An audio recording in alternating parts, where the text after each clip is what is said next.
Welcome to the Bosun Stores. This is Tim. Today I'm going to be talking about tidying up the old tool chest. Got a big heap of spanners and they need to be organised. So let's have a look at what we're dealing with. So I've been doing a few odd jobs lately, and as you can see, the spanner drawer has got a bit out of hand and it makes it much harder to find stuff. So I got to thinking about how we can tidy that up. So a quick look on Google and I found some quite perfectly nice looking spanner racks on eBay and other sites, but they're about £3 or £4 each, which isn't too bad price really, but I'm a bit of a hoarder when it comes to tools, so I'd probably need about 4 or 5 of them, so it gets a bit expensive. So I had a look around the garage and I found some pipe insulation, which if we cut lengthways, in half lengthways, gives us a nice tube like that.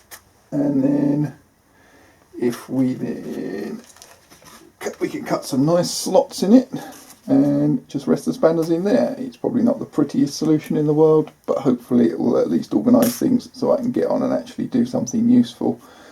So I'll give you a quick run through of how I did it. Okay, so in order to make these spanner racks, all I'm going to use is some pipe insulation. This is very cheap. You can get it for less than £1 in any DIY shop. This is for the 22mm pipe. You can also get it for 15, but this is 22mm. The only difference is it's slightly wider, so it'll give you a wider base for your rack. Probably worth it. If you're not familiar with it, it's split down the middle, so you can slip it over any pipe just like that. And all I'm going to do is cut it on the opposite side to the split to make a nice flat piece here. One I made earlier in Best Blue Peter tradition, and then cut it roughly to length for the depth of your drawer.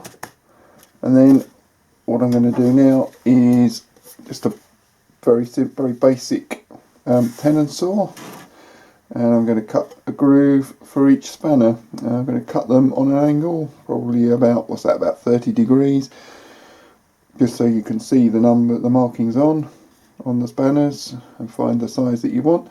So all I'm going to do is cut it on an angle. First one's a bit tricky. Here we go. Cut it on an angle and then cut again on the same point just to make it wide enough to actually get the spanner in. Like so, and then just eyeball it about 10 or 15mm back in on an angle. Don't cut too deeply or you'll weaken the material. Pull the leftovers out. Keep slotting them in as you go. Slot them in as you go, then you can see you've got your right spacing.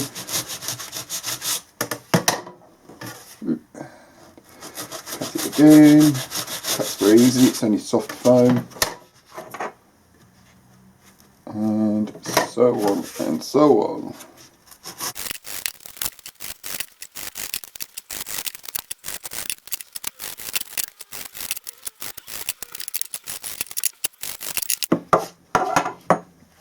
As you can see on this last one, that's quite a chunky old spanner, so I just need to make the groove slightly wider. There we go. So here we go. Finished product. All the spanners, you can see the sizes all the way along. Oh, I can even play a tune on it, there you go. You can see all the sizes, it's neatly arranged, you can lay your hand straight on the size you want. The obligatory after shot, you can see it's much more organised. I can put my hand on straight on any size I need without worrying.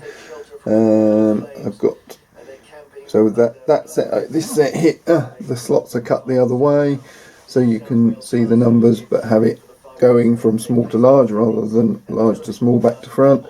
And the ring spanners there I've just put on a vertical cut rather than a diagonal one, just because they're easy enough to see anyway, and they sit better like that rather than being on the diagonal. So if you want to have a go, feel free. It's very easy and very cheap. This pipe insulation is available for about 80p a roll. and all you need to do apart from that is a very cheap little tenon saw. So dive in, have a go, get your toolbox nice and tidy. Cheers.